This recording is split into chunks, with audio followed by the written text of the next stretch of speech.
గ్రామాల్లో టీచర్లు ఉండరా? దాదాపు 40-50 ఏళ్ల క్రితం టీచర్లు గ్రామాల్లో ఉండేవాళ్ళు. ఆ టీచర్లకి చాలా గ్రామాల్లో ఉచితంగా ఇల్లు ఇచ్చిన వాళ్ళు ఉన్నారు. కూరగాయల రోజు, పాలు రోజు ఉచితంగా తెచ్చిచ్చిన వాళ్ళు ఉన్నారు. ఇప్పుడు పరిస్థితి అది కాదు. దగ్గరలో ఉన్న పట్టణంలో ఉంటారు, ఒక్కోసారి దూరంలో ఉండే పట్టణంలో ఉంటారు. ప్రతిరోజు స్కూల్ టైంకి వెళ్తారు, స్కూల్ అయిపోయినాక తిరిగి వస్తారు. ఎక్కువ మంది ఈరోజు చేస్తున్నది ఇదే.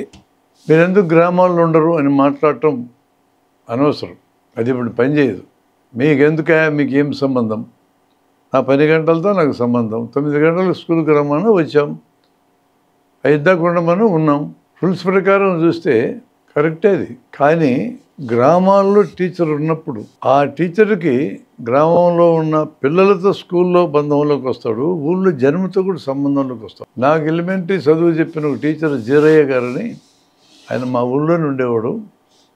మరొక టీచర్ పెద్ద ఆయన రఘుపతి గారని, ఆయన పక్క ఊళ్ళో కిలోమీటర్ దూరం నుంచి రోజు వచ్చేవాడు. వీళ్ళిద్దరు మా టీచర్లు. ఈ గ్రామంలో ఉండే టీచరు ఆయన కూరగాయలు పాలన్నీ జన్మించేవాళ్ళు. జీరయ్య గారని ఆయనకి. ఆయన జేబులో ఒక సిరంజ్ ఉండేది, గ్లాస్ సిరంజ్. ఊళ్ళో ఎవరికన్నా సూది వేయాలంటే ఆయనే వేసేవాడు. ఇప్పటిలాగా సిరంజులు స్టెరైల్ అని, ప్లాస్టిక్ పని, ఈటీఓ స్టెరైల్, ఈ గోలంతా లేదు. రే వేడి నీళ్ళు బట్టలారా అనేవాడు. ఆ వేడి నీళ్ళలో సిరంజ్ ఇట్టు ముంచి మందులో తీసేసేవాడు. ఎవరికి చీమ పట్టిన దాఖలాలు కూడా మాకైతే గుర్తులేవు. అంతా ఆయన గొప్పతనం అని కాదు, కానీ జనం గొప్పతనం. చీమ పట్టకుండా దాన్ని నడిచిపోయింది. ఇప్పుడు ఇంత జాగ్రత్త తీసుకొని వేస్తామంటారు, కానీ చీమ పట్టి డాక్టర్ దగ్గరికి వస్తూనే ఉంటారు. అట్లా వేస్తే చీమ పట్టదని, ఇట్లా వేస్తే పడుతుందని చెప్పటం నా ఉద్దేశం కాదు. ఆ రోజు జనమేడ తప్పించుకున్నారు, అర్థం కాదు మనకి. వేడి నీళ్ళలో ఊరికి ముంచి తీసేస్తే ఎవరికన్నా కాగితాలు రాయాలన్నా, ఉత్తరాలు రాయాలన్నా, ప్రామిసరీ నోటు రాయాలన్నా, ఏదైనా చదివి చెప్పాలన్నా, ఇవన్నీ మా జీరయ్య టీచరే చేసేవాడు. చిన్న వైద్యాలు చేసేవాడు. ఊళ్ళో ఉన్నప్పుడు జనంతో సంబంధాలు ఉండే. ఊళ్ళో ఏ కార్యక్రమం జరిగినా, శుభకార్యం జరిగినా, ఏదన్నా బాధలు కలిగించే సందర్భం జరిగినా టీచర్ అక్కడ ఉండేవాడు. ఇది ఒకప్పుడు పరిస్థితి. కర్నూలు జిల్లాలో కోసిగని ఒక గ్రామం ఉంది, ఒక మండల హెడ్ క్వార్టర్స్. అది అన్ని చోట్ల రాజులు వేయారు, కానీ ఈ కోసిగలు దొరలు మాత్రం పోలే. వాళ్ళు ఏం చెప్తే అదే శాసనం అక్కడ. ఆ ఊరి స్కూల్కి కొత్తగా ఒక టీచర్ వచ్చాడు. ఆయన సోషల్ టీచర్. మానవులందరూ సమానమే, కులమత వ్యత్యాసాలు మనం సృష్టించుకున్నవే, చిన్న కులాల వారిని చిన్న చూడకూడదని, ఇలా ఉన్నాయి ఆయన పాఠాలు. ఈ దొరలకు కోపం వచ్చింది. ఆ టీచర్గా నేను బట్టరానిరా అంటే జీతకాలను స్కూల్కి పంపించాడు. టీచర్ ఏమన్నాడు తెలుసా? మీ దొరకు పని ఉంటే అతను ఇక్కడికి రమ్మను, దొరలిళ్ళకి రానిపో అన్నాడు. ఆ టీచర్ స్కూల్లోనే ఉండి అన్నం వండుకుంటూ తినేవాడు. రాత్రి 10 గంటల దాకా వెనకబడి పిల్లలకు ఉచితంగా ట్యూషన్ చెప్పేటోడు. 2 రోజులు లేక దొరగారే స్కూల్కి వచ్చి టీచర్ని బెదిరించిపోయాడు. స్కూల్కి ఆయన క్లాసులకు వచ్చి పిల్లలను రాకుండా కట్టడి చేశాడు. టీచర్ లెక్క చేయలే. 6-7 తరగతి పిల్లలకు క్లాసులు చెప్పడం మొదలుపెట్టాడు. టీచర్ని కొట్టించాలని చాలా ప్రయత్నం చేశాడు. టీచర్ గ్రామంలోని పేదవాళ్ళతో పెద్ద మీటింగ్ పెట్టాడు. ఆ మీటింగ్ రాజకీయ పార్టీల నాయకులు కూడా పిలిచాడు. రాజకీయ పార్టీల మీటింగుల్లో పాల్గొంటున్నాడని ఆ టీచర్ని కొసిగి దొరలు సస్పెండ్ చేయించారు. ఏ టీచర్ అయినా ఏ రాజకీయ పార్టీ మీటింగ్లోనైనా పాల్గొనవచ్చని ఒక జీవోని ప్రభుత్వం నుంచి టీచర్ సంపాదించుకొని వచ్చాడు. ఆయన పని చేసినంతకాలం ఆ స్కూల్లోనే ఉన్నాడు, ఆ ఊళ్ళోనే ఉన్నాడు.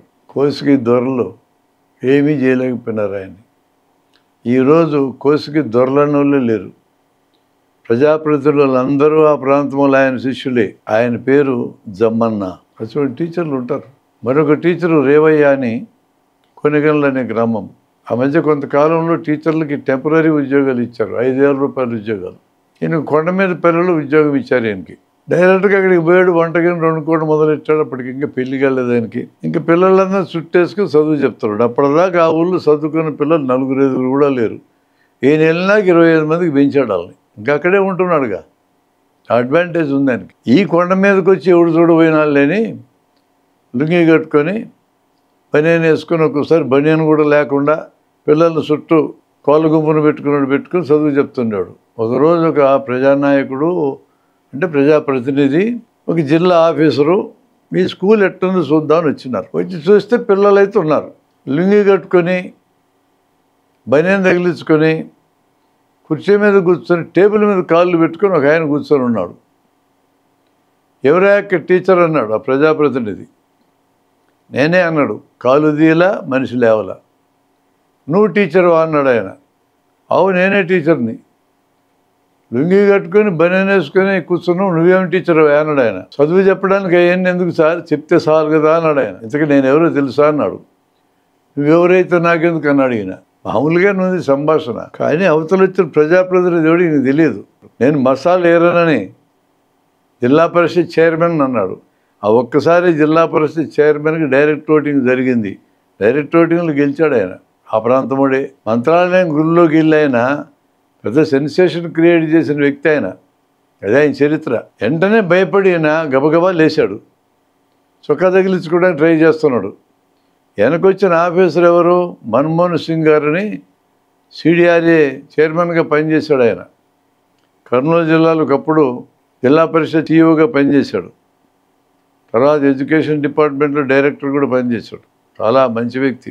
మసాలేరన్నా మన్మోహన్ సింగ్ గబగబా చొక్కా వేసుకుంటున్నాడు. Sir sir sir sir sir పొరపాటు అయింది సార్, ఏమనుకోకండి సార్, ఏమనుకోకండి సార్ అంటున్నాడు. నువ్వు అసలు చదువు చెప్తున్నాడు నేను నమ్మనాయి అన్నాడు ఆయన. లేదు సార్ ఇక్కడే ఉంటున్నా, కుండలు షర్ట్లు ఉన్నాయి చూడు సార్, ఏడే వండుకొని తింటున్నా అన్నాడు. ఈ లోపల పిల్లలు వెళ్ళిపోయినారు. ఈ సంభాషణ జరుగుతూ ఉంటే పంపించేసినారు. కుండలు షర్ట్లు ఉంటే చదువు చెప్పినట్టేనా అని అడిగిన. ఈయన బతిమలాడుతున్నాడు. లేక వచ్చింది 5,000 రూపాయలు ఉద్యోగం, ఇది పోతే కుటుంబం ఎట్ట నడవాలని భయం ఉంది. అటెండెన్స్ రిజిస్టర్ నువ్వు రెగ్యులర్గా వచ్చి సంతకాలు ఉంటాయి కదా అన్నాడు. అటెండెన్స్ రిజిస్టర్లో 10 రోజులు సంతకాలు పెట్టలా. ఎవడు వస్తున్నాళ్ళు ఇక్కడికి, ఈ కొండ మీద పల్లెకి ఏ తలమాసినోడు వస్తున్నాడు సంతకాలు పెట్టలా. చెప్పలా నేను, నువ్వు బళ్ళో చదువు చెప్పటంలా, నిన్ను ఊస్ట్ చేసి తీసి పారేస్తా అని అటెండెన్స్ రిజిస్టర్ తీసి మన్మోహన్ సింగ్ గారికి ఇస్తే ఈయన సంఖ పెట్టుకొని పోతున్నాడు. వాళ్ళిద్దరు పోతున్నారు, ఈయన ఎంటబడుతున్నాడు బతిమలాడుకుంటూ. ఈ లోపల రైతులు కొంతమంది ఎదురయ్యారు. ఏం మసాలేరన్నా ఇట్టు వచ్చినామని. మామూలుగా అయితే జిల్లా పరిషత్ చైర్మన్ తెలిసి ఉండే అవకాశం లేదు. డైరెక్ట్ ఎన్నికల్లో గెలిచాడు కాబట్టి అన్ని గ్రామాలు తిరుగున్నాడు ఆయన. ఈ ఊళ్ళు కూడా వచ్చాడు, గుర్తుపెట్టారు వాళ్ళు. మసాలేరన్న జడ్పీ చైర్మన్ అని. మీ ఊరు స్కూల్ చూడడానికి వచ్చినానయ్యా అన్నాడు ఆయన. మంచి టీచర్ నేర్చినావు సారో, ఇదివరకు 5 కూడా పిల్లలు వచ్చేవాళ్ళు కదా బడికి, ఇప్పుడు 25 మంది వస్తున్నారు, అక్కడే ఉండి వండుకొని తింటూ చదువు చెప్తున్నాడు అతను అని కితాబ్ ఇచ్చినారు వీళ్ళందరూ. ఏం చదువు చెప్తున్నాడు ఏడోడు, చదివే చెప్పడంలో వాడు చూడు ఎట్టున్నాడో, లింగి వేసుకొని తిరుగుతున్నాడు, అటెండెన్స్ రిజిస్టర్ సంతకాలు పెట్టలేదని. అప్పుడు ఆగిన రైతులు 4-5 మాకు అవన్నీ తెలియదు సార్, సంతకాలు పెట్టినా లేదు, మాకు అనవసరం, ఇతను వచ్చినాక మా పిల్లలు బాగుపడుతున్నారు, ఇతన్ని తీసేస్తామంటే కుదరదు, మళ్ళీ అతను జోలు కానీ పోయినమంటే మళ్ళీ దిక్కురాని నేను వార్నింగ్ ఇచ్చారు. మసాలీరన్ లాంటి పవర్ఫుల్ రాజకీయ నాయకుడు, మంత్రాలయం గుడిని గడగాడాలించినోడు, ఇద్దరు కలిసి వెనక్కి వెళ్ళి స్కూల్కి వాళ్ళు ఎదురుగా అటెండెన్స్ రిజిస్టర్ చేసి సంతకాలు పెట్టరా అని పెట్టించి ఇంకెప్పుడేట లుంగీలు బనీళ్ళతో చదువు చెప్పుగా కానీ ఒక మాట అని వెళ్ళిపోయినారు. ఎవరు ఈ టీచర్ను రక్షించినారు? ఆ టీచర్ పేరు రేవయ్య గొనిగళ్ళ. ఎవరు రక్షించినారు? ప్రజలు రక్షించినారు. ప్రజలకు దగ్గరగా ఉంటే టీచర్ల మీద ఎటువంటి దాడులు జరగవు, టీచర్లను గౌరవిస్తారు, గుర్తిస్తారు, నెత్తన పెట్టుకుంటారు. గతంలో అంతా చూసినాం. ఇదంతా కరెక్ట్ అయినా ఈరోజు టీచర్లు గ్రామాల్లో ఉండే పరిస్థితి లేదు. చదువుకున్న అమ్మాయిలు పెళ్లి చేసుకున్నారు, పిల్లనిచ్చేటప్పుడే మాంగారు కండిషన్ పెట్టినారు, నువ్వు పోయి గ్రామంలో పనిచేస్తాను కుదరదు పోయి, నువ్వు టౌన్లో కాపురం పెట్టాలని కండిషన్ పెట్టినారు.